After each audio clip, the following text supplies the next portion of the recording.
Grocery prices are out of control. The cost of eggs and milk has skyrocketed. Some stores are even using dynamic pricing, jacking up the cost over the course of a day depending on what they can get away with. It doesn't need to be this way. I'm Zohran Mamdani, and as mayor, I will create a network of city-owned grocery stores. If Zohran Mamdani ends up winning the New York City mayoral election, mark my words, he will destroy the city of New York. Point blank, period. It is that simple. Greetings and salutations, everyone. My name is Sean, and if you guys have noticed compared to 4 years ago, those of you who have been with this channel for that long, I have not been covering the Democratic mayoral primary for New York City nearly as much as I did back then, and part of the reason why is that the candidates are incredibly depressing. Of course, we have Eric Adams, who I've never been that big of a fan of in the first place, polling at like 6%. He is basically out of the race. He's done for, but in addition to that, you have the return of former Governor Andrew Cuomo, who is currently polling as the leader, and you guys all understand that I am not a fan of that man, and all the things that he did, and the cover-up that he engaged in while he was the governor of New York State. But the thing is, based on the terrible slew of socialist candidates that we currently have on the slate for the New York City Democratic Party, Cuomo is the best option. Cuomo is quite literally the lesser of two evils. He is the devil that we know, because there are other candidates that all have terrible positions, but the one that is closest to Cuomo is a guy called Zohran Mamdani, and this guy is absolutely terrible in every possible way, and yes, it is that bad, and that's what we're going to talk about today. But before we do, I want to thank everybody who supports this channel via actualjusticewarrior.com/join. Give me the money. Give me the money. Okay. So one of the ways that you could judge a candidate is by who is backing said candidate. And very notably on social media, we see a lot of the usual suspects who oftentimes pick terrible people end up backing this Zohran guy. And of course, I'm talking about Emma Vigeland, the folks at the Majority Report, and every progressive who's been wrong about absolutely everything is behind this individual. And part of the reason why is because this guy is still a defund the police type of candidate, in addition to a whole host of other terrible socialist programs that I will be breaking down throughout the course of this particular video. But more broadly, even beyond the stupid-ass media figures that are endorsing the downfall of the city of New York, we also can look to where his base of support comes from. And even though he is currently a representative for Queens at this moment in time, the core base of his support actually comes from under 45 white college-educated voters in the borough of Brooklyn. Again, these are the people that think that the biggest problem in New York City is that we don't have enough bike paths and we haven't figured out a way to ban the automobile because cars are oh so evil. Now, by contrast, Andrew Cuomo is winning among Latino voters 72-28, among non-college educated voters 85-15, among black voters 91-9, and 97-3 in the Bronx. Now, if you're not aware of the fact that socialist policies are the policies of the rich elite, are the policies of the millionaires, you might be confused by these results, but make no mistake about it, this is how things always track with these particular candidates, these defund the police types, because defund the police happens to be a luxury belief. One of my favorite clips that I like playing about this particular topic, I will play for you right now, which perfectly illustrates this point. So what is an example of a luxury belief?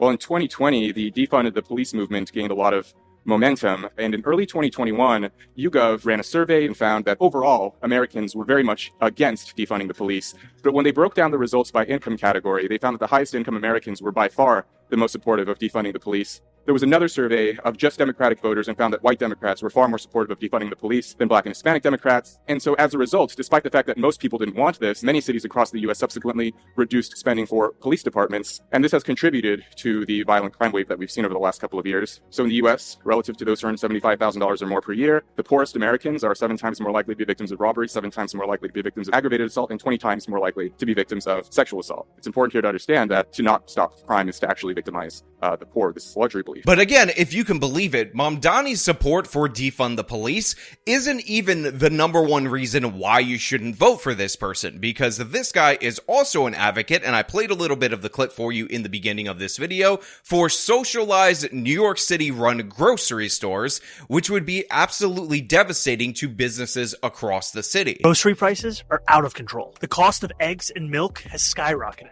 Some stores are even using dynamic pricing, jacking up the cost over the course of a day depending on what they can get away with. It doesn't need to be this way. I'm Zohran Mamdani, and as mayor, I will create a network of city-owned grocery stores. It's like a public option for produce. We will redirect city funds from corporate supermarkets to city-owned grocery stores, whose mission is lower prices, not price gouging.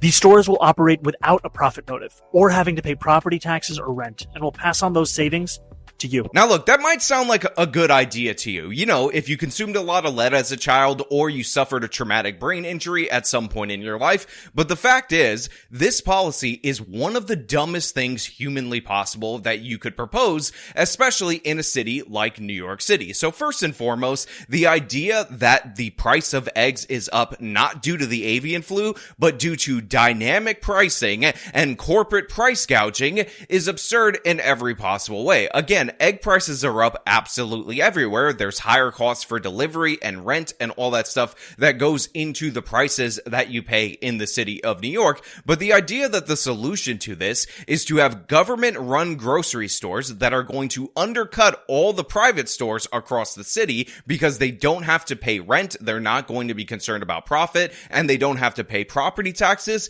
is absolute insanity. I mean, again, New York City is known for, and we've seen a lot of people defend the bodega, these small businesses on the corners of multiple different streets. How are these people who already can't compete on price with larger grocery stores due to economies of scale and a whole host of other issues, higher rates of theft and whatnot, going to compete with a government grocery store that doesn't have to pay rent and doesn't have to pay property taxes?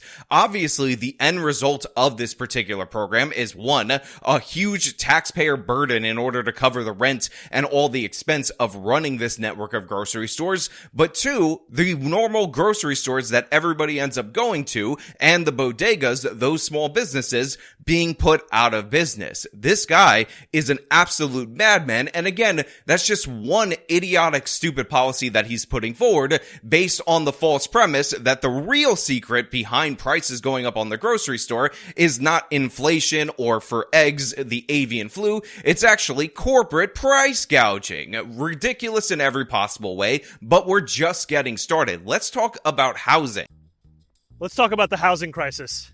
Last summer, for the first time in 15 years, New Yorkers were allowed to apply for a lottery to get help paying their rent. It was open for 1 week only. More than 630,000 people applied. The big prize?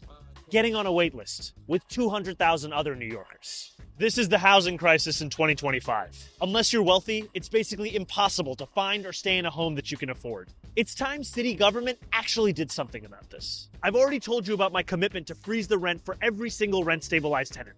That covers about half of all New York City renters. But what about the other half? So here we have Mamdani talking about how there was a lottery in order to help people by giving them money in order to help pay for their rent. And what ended up happening when they opened this up is that 630,000 people applied and 200,000 of those people ended up being waitlisted. Now, of course, one should beg the question on whether or not it is wise when rents are sky high in the city of New York for the city to run a lottery program where they end up subsidizing demand, the demand side of the rent problem, because if you're giving people more money to bid up the cost of rent, you would expect rents to go up. And by the way, since this program was instituted, rents have continued to go up. But in addition to that, he says that he is committed to freezing rent for all the New York City stabilized apartments, and this will of course help us by lowering rent. But the thing is, he says that that covers about half of all New York City renters. Now, I don't know if this is the case.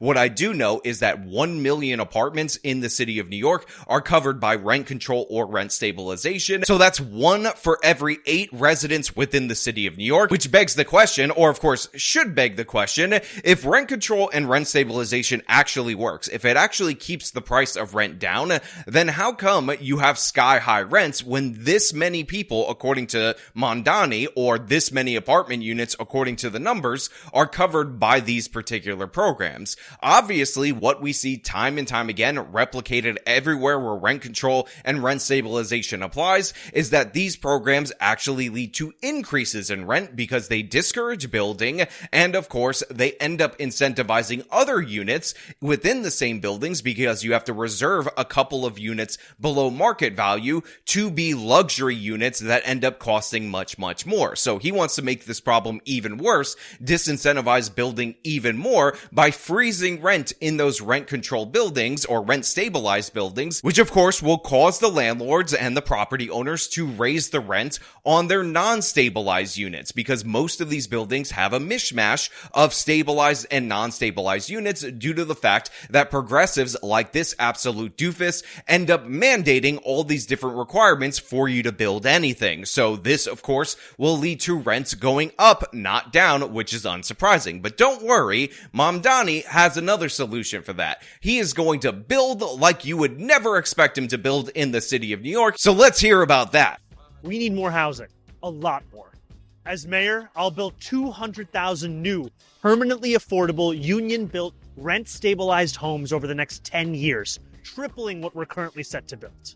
Any 100% affordable project gets fast-tracked. No more pointless delays. We're going to unleash the public sector. So Mamdani is proposing that over the course of 10 years, they are going to build 200,000 affordable, rent-stabilized, and permanently rent-stabilized units on the taxpayer dime. And they're going to do it with union labor, and don't worry about it, they are going to achieve this over the course of the next decade. And I will just point out the obvious. First and foremost, this is nowhere near enough housing that we actually need in order for rent prices to go down. And I will give you an example from Ezra Klein's new book, Abundance, which will explain this to you in clear and obvious numbers. So according to this book, New York City, Newark, and Jersey City, this is considered the broader New York City metro area, issued a total of 40,000 building permits in the year 2023. Now that might sound like a lot, but you have to remember this is one of the largest metro areas in the entire country. And again,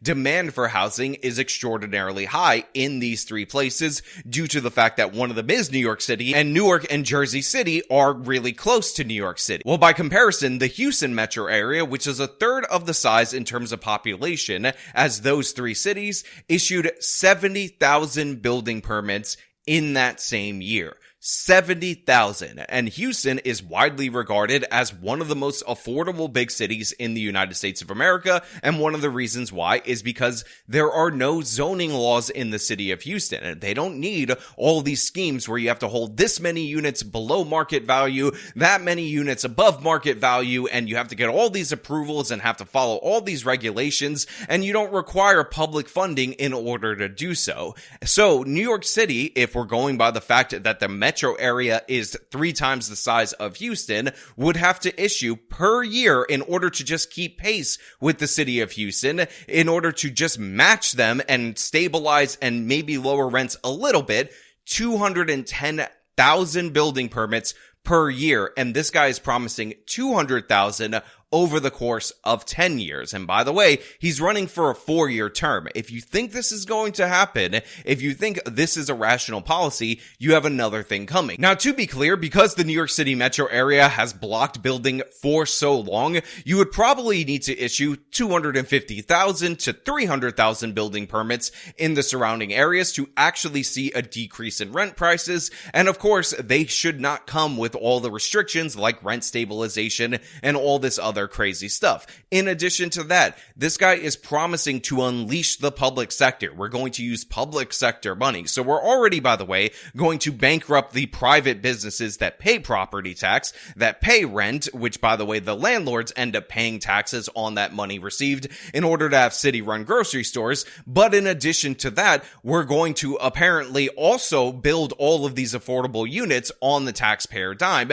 And of course, this brings a whole host of problems. Because again, when the public sector is involved, you have to pay union wages. You have to pay those prevailing wages, which ultimately ends up bringing up the cost of the project. Again, from Ezra Klein's book Abundance, one of the things that I found to be absolutely fascinating is that there is a way to build affordable housing in cities like San Francisco and Los Angeles. And the way that you do that is by not accepting a dime of public funds. Anytime you get public funding, even if it represents just a small portion of what goes into the pie, the project ends up taking on average 3 times as long and ends up costing 2 to 3 times as much money. But California, LA voters pass a bond measure, about $1 billion, a little bit more, I think it was, to build affordable housing.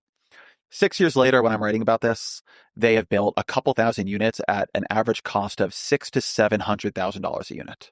So it's costing more to build housing under this affordable housing bond measure, which they have agreed to pay for, than it is to buy a home, market rate in Denver. Denver's a nice place to live. So why? What had happened? Well, it turns out that when you trigger the public money in California, in various cities, these are city ordinances often, but not always, and you use these public grants and you cobble together the different grants you need to build an affordable housing complex, what you've done is layer onto yourself a huge number of rules that the market rate developers don't have to follow. You're either using union labor or paying prevailing wage. You're building to higher green building codes. Oftentimes, by the way, to get through the kind of planning board meetings that Derek is talking about, you've made a bunch of concessions on the design. Is there going to be parking in it? Security, things like that. You have to often agree to who's going to be in the home. So you're getting, there's a thing in the Measure H stuff where, well, they wanted it to not just be the taxpayer money. They also wanted nonprofit grants so the money would go further. So you're trying to get these other grants, but these grants are to house homeless veterans. So now to open the thing, you need to find these homeless veterans. You need to go through extra disability accessibility reviews. And of course, we all want these things to be accessible, but they already had to comply with the American Disability Act. But now you're doing another Disability Act review in the city. And they come in, they say, well, your doors are a little bit not as wide as we think. So you got to make all your doors 3 inches wider before you can open up. And that adds time and that adds cost. You have these subcontractor rules. And a great example of this is the failure of HHH in the city of Los Angeles. If you guys are unaware, Angelenos actually voted via ballot initiative to raise their own taxes in order to provide money to pay for public housing for the homeless. And this program has been an unmitigated disaster. And one of the reasons why is because when you have the state money in there, tax dollars going to a project, that opens it up for public review, public comment, lawsuits,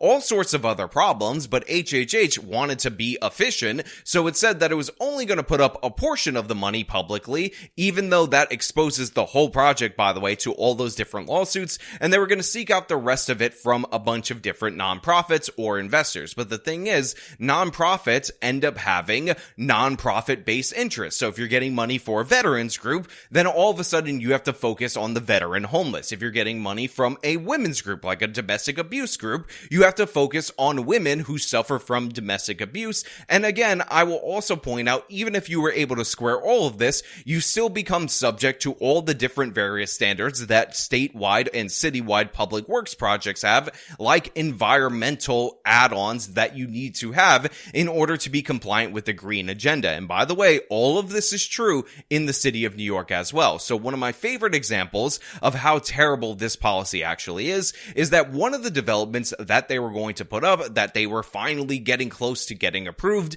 was actually near a highway. Too close, according to Los Angeles law, for them to build it without a sophisticated air filtration system. So what ultimately ended up happening is that the project was halted and they had to come up with new plans in order to build this air filtration system. And this caused a bunch of investors, a bunch of nonprofits to pull out of the project because it just seemed unfeasible to pay that additional cost. Now, of course, I'm not saying that homeless people shouldn't have clean filtered air. I'm not against that or anything of the sort. But think about how asinine it is that you're building property for people who quite literally live under the highway. They live under an overpass in tents, and you're worried that the filtration system is not modern enough, is not sophisticated enough to filter out the particulates that come from said highway when they are a greater distance away. This is what happens when you have the public sector engage in these projects, and Mamdani is promising that the public sector will be put first and foremost. And again,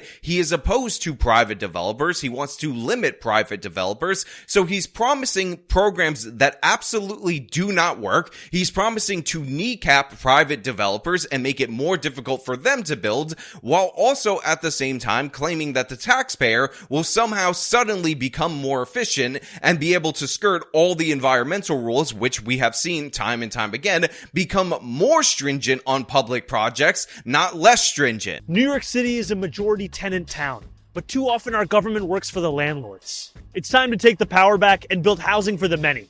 Let's get to work. And the irony of that statement right there, that for too long New York City politics has worked for the landlords, is that what this guy is proposing, this affordable housing scam, is effectively a subsidy to the entrenched landlords. Because if you don't allow private developers to actually compete, if you pile on all these different various regulations that essentially make it not worthwhile to build anything other than luxury units, what ultimately ends up happening is those entrenched interests can profit due to the shortage in supply and the fact that they are able to raise rent. So it is the progressives, the woke idiots like this guy, that are most beneficial to the entrenched landlord interests. Again, in Houston, Austin, and Dallas, we are seeing a phenomenon where these are some of the fastest growing metropolitan areas in the entire country, but because Texas actually caps the amount of regulations that any of their municipalities can put on building, their rents are falling, not rising. New York City is losing population, and yet rent is accelerating even faster, and the reason for that is because supply can never meet demand, because idiots like this think that the public sector building nowhere near enough units over the course of a decade in boondoggle projects is the solution, and in addition to that, he wants to subsidize rent with more of these lotteries. So you're going to bid up demand, basically kneecap supply even more, bog down the taxpayer with all these different various boondoggle projects that, again, by the numbers, there's no freaking way in hell that New York City taxpayers can cover the cost of building all the housing that is necessary, and then pretend that you're helping the poor. Now, in addition to all of that, this guy is terrible on the issue of public safety, which you can expect from a candidate that has endorsed defunding the police in the past. Again, yet another luxury belief. He wants to spend $1.1 billion of the NYPD's budget on this Department of Community Safety, which has peer-led social workers and counselors in order to engage with the community and not actually do police functions, because the fact is the police engaging with criminals for him is problematic because criminals are innocent Baba Angel Aladdin. Now he's trying to remake this as Don't Defund, Reorganize, and it says mayoral candidate Zohran Mamdani would create, if elected, a new city agency. Yeah, because we definitely need one of those. A new city agency in order to build the new public housing, a new city agency in order to run the publicly funded grocery stores, and now a new city agency in order for him to take money away from the police, defund them in order to give to his cronies that work as social workers. The agency would be called the Department of Community Safety, that would pull responsibilities like responding to mental health crises from the NYPD. Quote, police have a critical role to play, reads Mamdani's public safety plan, which was released this morning. But right now we're relying on them to deal with the failures of our social safety net, which prevents them from doing their actual jobs. Supporters of the Defund the Police movement, including Democratic Socialist Mamdani, lost the messaging war. The slogan was widely criticized,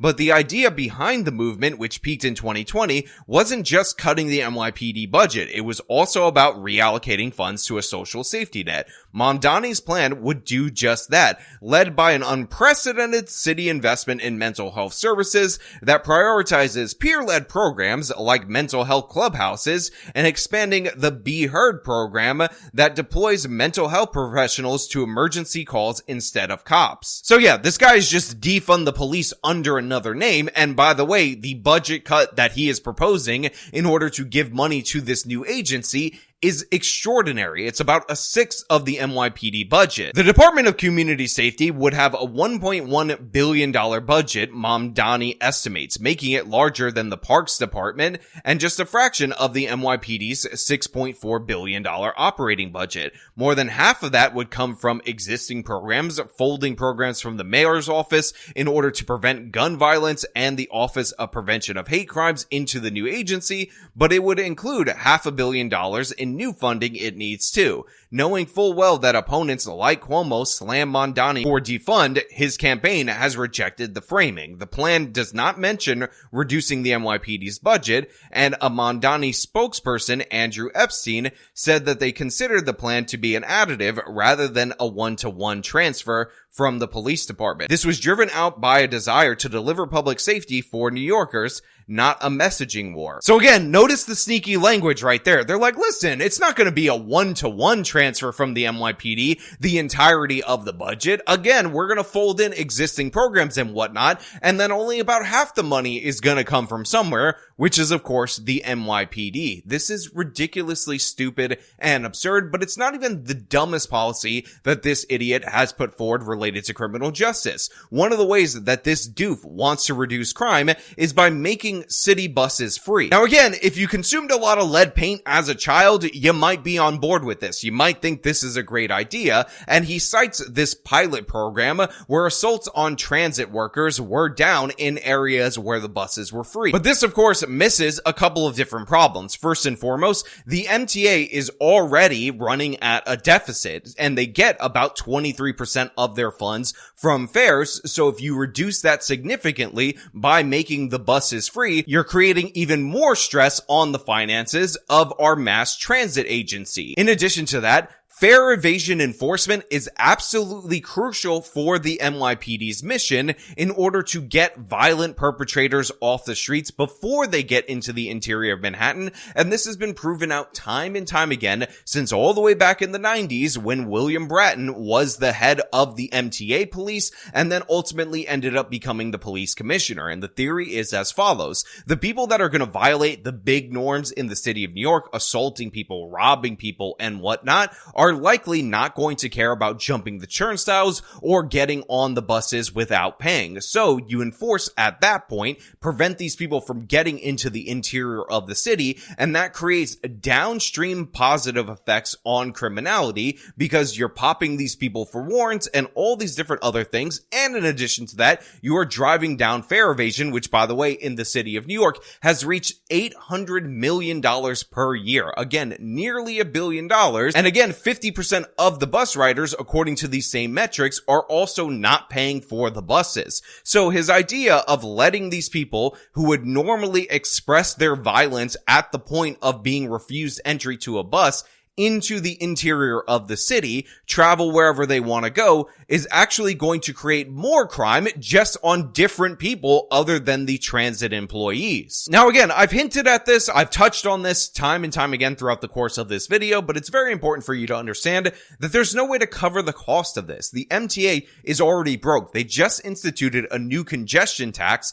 in order to give money to the MTA so that they can borrow more money, so they can blow it on stupid ass government projects that don't actually ever get completed. So cutting their revenue is not going to help that system at all whatsoever. It's just going to put more strain on the finances of New York. There's no way to pay for these publicly funded grocery stores that again don't have to pay rent, which means the city has to cover the rent, and don't have to pay property taxes. There is no way to pay for all of this public housing. There's nothing to compensate the landlords for the rent freezes, which means that more units are going to be removed from the market because they're unprofitable and actually will be suffering damage by these tenants that are not paying enough to cover the cost. So that is going to jack up the price of rent even more. This guy's a disaster in every possible way, and this is why it was so devastating. It broke my little baby heart to see Anna Kasparian, my literal bestie, the best friend I always wanted, always had from across the country, say that he is the best of the mayoral options. So let's talk a little bit about his politics.